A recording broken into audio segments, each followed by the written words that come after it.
In the heart of Kenya's central highlands, where mist drifts through the green folds of the Aberdare Mountains, a legend was born.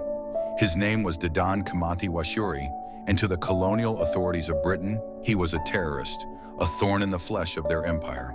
But to his people, he was the embodiment of courage, a man who dared to rise when silence meant submission, a man who refused to bow his head before chains. The story of Dedan Kimathi is not just the tale of one man. It is the story of a nation's awakening, the blood and sacrifice that watered the seeds of Kenya's freedom. Dedan Kimathi was born on October 31, 1920, in Tutu, Nyeri district. The land was beautiful, fertile valleys and rolling hills, but beneath the beauty lay deep wounds. Kenya was under the iron grip of the British colonial system. White settlers had seized the best lands, forcing Africans into reserves, poverty, and servitude. Kimathi's father died when he was young, leaving his mother, Wakuri, to raise him and his siblings in hardship. The boy grew up barefoot, often hungry, yet his spirit burned with unusual fire. He loved folklore, riddles, and stories of warriors. Listening intently as elders recalled the proud history of the Kikuyu people before the colonial shadow fell. At school, Dedan excelled in writing, debating, and poetry. Teachers noted his sharp mind and strong will. Yet he was restless. The injustice surrounding him gnawed at his soul. He would later say, "How can a man be free when the land of his ancestors is occupied and his children are slaves?" Even as a teenager, Kimathi showed leadership. He questioned colonial authority, sometimes clashing with school administrators who expected obedience. But life outside the classroom was harder. Jobs were scarce for Africans. Like many young men, he worked briefly as a teacher, then as a clerk, then as a casual laborer. The wages were meager, the humiliation constant.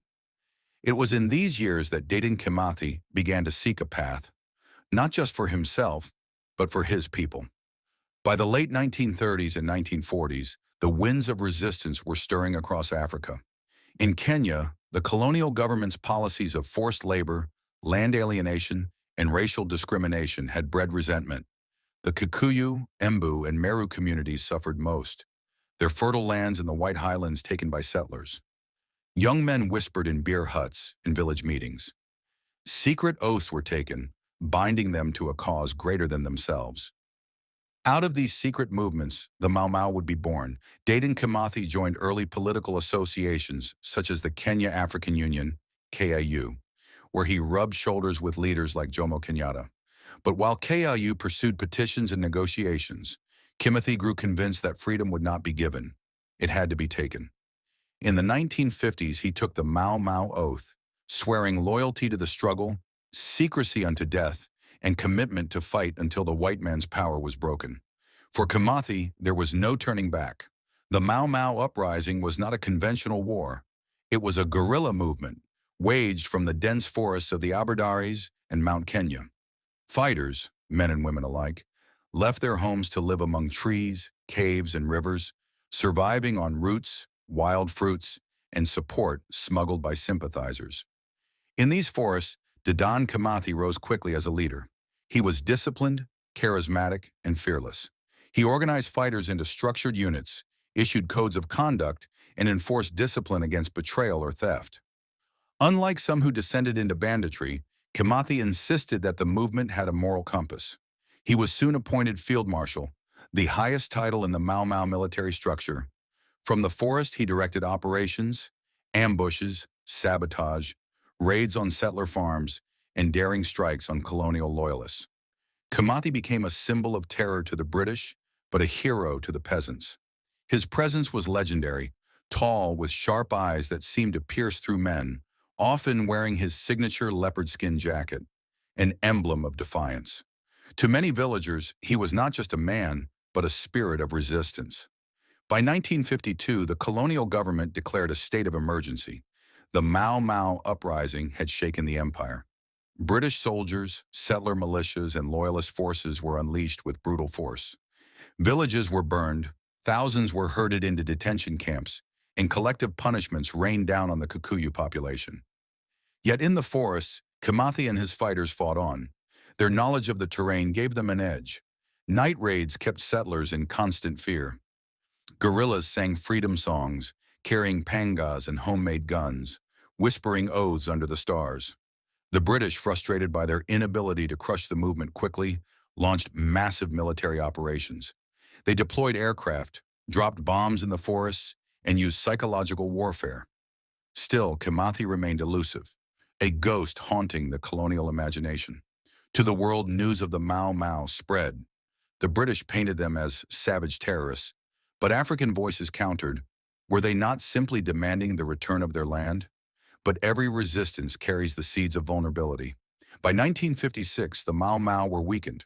Harsh conditions, hunger, betrayals, and the overwhelming might of British forces took their toll. On the night of October 21st, 1956, near Karunaini in Nyeri, fate caught up with Dedan Kimathi.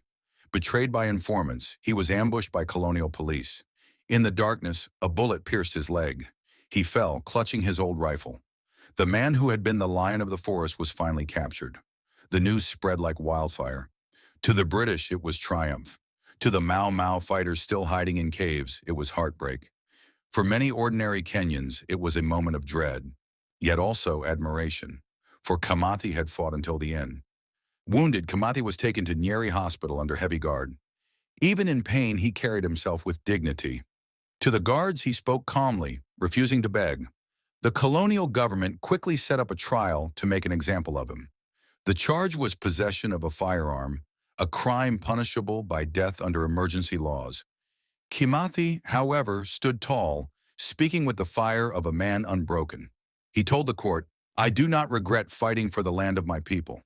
To the colonial authorities, he was a criminal. To Kenyans, he was a freedom fighter who refused to kneel. The trial was swift, the verdict inevitable. Dedan Kimathi was sentenced to death. In his prison cell, Kimathi remained steadfast. He wrote letters to his wife, Mukami, urging her to stay strong. To his people, he sent a message of hope. The struggle would not end with him. Mukami Kimathi, his beloved wife, wept yet carried his courage. She visited him in prison, bringing food and love. Their farewell was heavy with unspoken words. On February 18, 1957, Dedan Kimathi was led to the gallows at Committee Prison. He walked with dignity, head held high. Those who witnessed said his courage silenced even his enemies.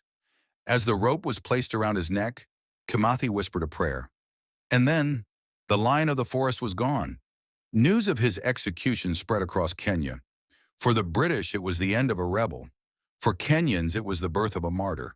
The Mau Mau spirit lived on in the forests, in songs and whispers. And though Kenya's independence came in 1963, many knew it had been watered by the blood of men like Kimathi.